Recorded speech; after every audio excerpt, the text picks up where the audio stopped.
baby. What is up, you guys? Welcome to day 14. Today we are talking about blockers.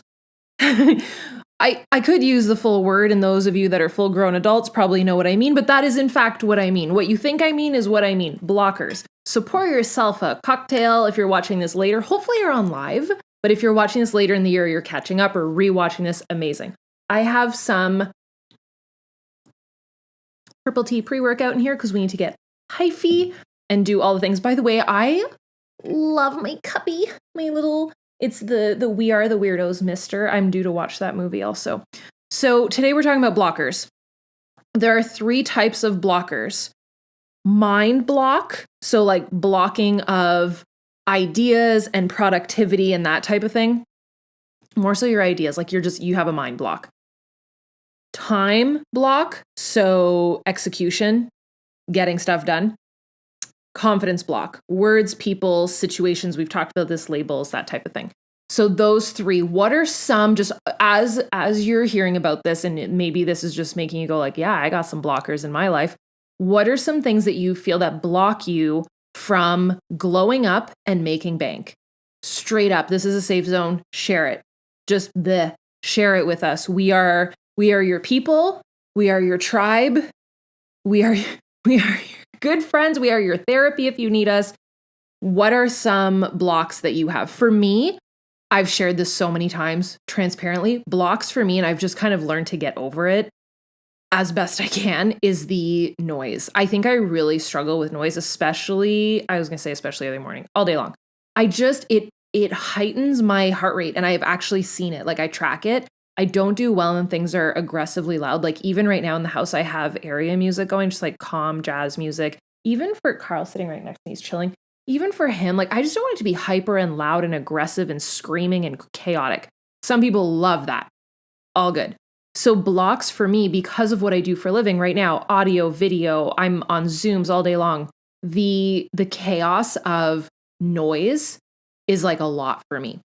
So that for me is definitely I would say a time block, like a productivity block for me, and an execution block. It's also a mind block. I need to have thinking time for me to go into a state of flow. I don't know if you're the same. I need a certain amount of time, and I need it to be quiet time. I need it to be alone time, because this is what happens. And we're going to get really into this when we start talking about making bank.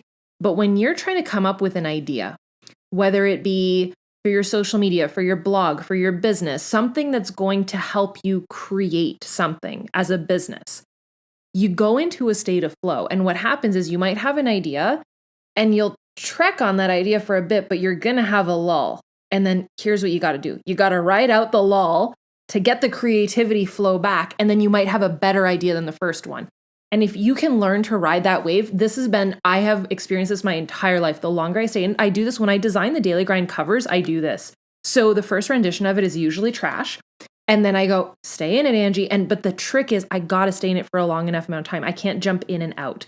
So if I have a distraction during the day, then I'm out of it. And then I have to restart the flow again. Usually creative people are like this, but it can also apply to business-minded people. So let's say you're someone that you excel at Excel spreadsheets. Cute, like my husband.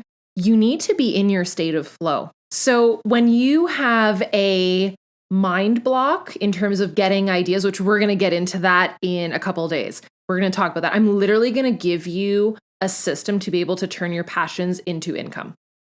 Like your passions. I'm going to hopefully help you discover what those passions are. So helping you get ideas. So what are some things that block you in terms of that? What are some things that block you in terms of time and execution and productivity and getting stuff done? What are some things that block your confidence? It could be people, opinions, outside factors. It could be your own negative self-talk. What are they? Just word vomit in the comments. What are some things that block? And what's going to happen is, as you're sharing, you're going to help somebody else recognize that might block them too. So hopefully my ideas that I gave you, or the things that I experienced myself, gave you a couple of ideas. I don't do well also. Some blockers for me is when my house is in a disarray. It doesn't help. Like bed made, organized space, being able to find things, that's a time block for me. If I can't find something and it's just a mess, less productivity. So little things like that you can control. And that's the whole point, is that you can list these things. And hopefully today we fire them from your life. Like, you're fired. That's like, I know that's vintage and we can't really talk about that because, listen, I'm Canadian. We're not going political, but you're fired. Like, we need to take that on in our life. For any of these blockers, you're removed from the desk, from the business meeting, you are removed. So whether it is a time blocker, a distraction, an energy blocker, a confidence blocker, we're going to remove it. So what I want to do is I want you to list them, the ones that really, really affect you the most, the ones that you can't control. How can you shift it? So let's say it's a friend that texts you nonstop. Well, let me tell you, my phone has been on my desk this whole time and I have it on do not disturb. And I usually leave it on that all day long. If someone really has an emergency, they'll call Andre or they'll knock on the door or they'll call, I've told you guys, my mom's line is, if it's really an emergency, they'll call 911. And also I get it. We don't have kids and our kid is sitting right here. So, and our parents live right there. So they'll knock on our door. Like, we're good. So if that's not your situation, that's okay. But I am a big believer in the do not disturb. So try and control the controllable and try and fire the fireable. Does that make sense?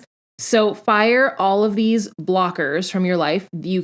Thank you so much for your time, but we don't need you anymore. Goodbye. There's the door.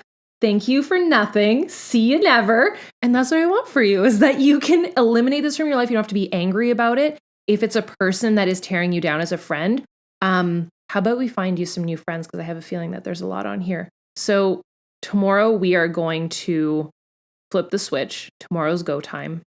We've worked on your confidence for the last half of this month. And I want you to be able to transform as a person tomorrow. We're going to move forward on goals. We're going to move forward on the things that truly matter to you, on being able to turn these lull moments into income building opportunities, to dreams happening for you. And now that we've hopefully overhauled your confidence, what I would love to know from you is, if you still feel like you can't make something happen and you're not at that phase where you're like, okay, I've got this and I know my worth, drop in the comments what is still blocking you. Like, if you still feel a block after firing those little blocks, what is still stopping you? Where do you still feel held back? Where do you not feel like you've got that, I know my worth? What is stopping you from knowing your worth? I genuinely want to work with you, like, as close to one-on-one as possible on this. So drop in the comments. I'm going to assess everything. And tomorrow we're flipping a switch and we are glowing up and making bank. So I'm super excited for you guys, and I will see you tomorrow. Bye, dudes.